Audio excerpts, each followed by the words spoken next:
Hello guys, मैले चाहिँ एउटा मिनी ब्लग बनाउँदै छु है। म चाहिँ मनकामना जाँदैछु सोरकोटेबाट बस चढेर मनकामनाको लागि चढेँ। अनि म चाहिँ एकदम हतार थिएँ क्या। प्लान एकदम छिटो भएको हुनाले नेल पलिस पनि गर्नु नभएको हुनाले चाहिँ मैले चाहिँ बसमै बसेर है नेल पलिस गर्दै हिँडेँ। अनि त्यसपछि त्यहाँ रमाइलो दृश्यहरू हेर्दै अगाडि क्याबिनमा बसेर गएको थिएँ। एकदम रमाइलो लाग्यो मलाई चाहिँ है।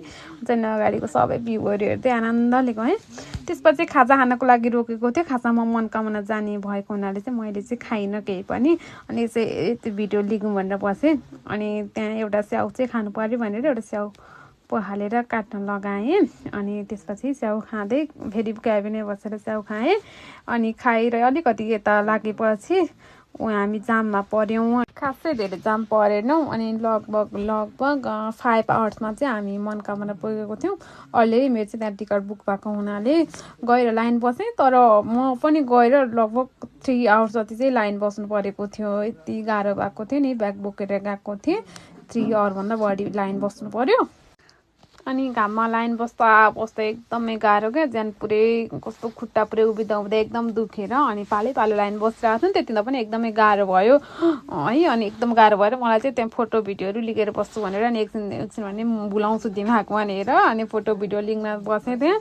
यति भिड हेर्नु देखिहाल्नुहुन्छ।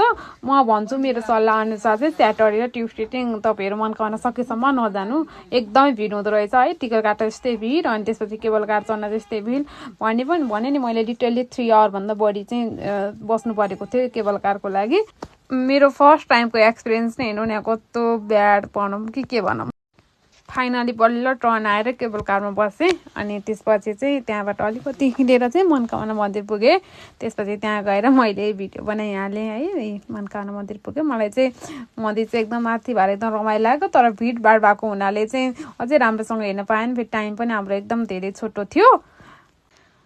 टाइट टाइम भयो भने चाहिँ एकदम गाह्रो हुने रहेछ। सकेसम्म आफ्नै भेहिकल भयो भने या कि त भने उता गएर बास बस्ने गरी जानुभयो भने सजिलो हुन्छ। या नभए स्याटरडे र ट्युसडे बाहेक अरू दिन पारेर जानुभयो भने चाहिँ त्यहाँ मजाले दर्शन गर्न पाइने रहेछ। जे होस् फर्स्ट टाइमको एक्सपिरियन्स रमाइलो नै भयो।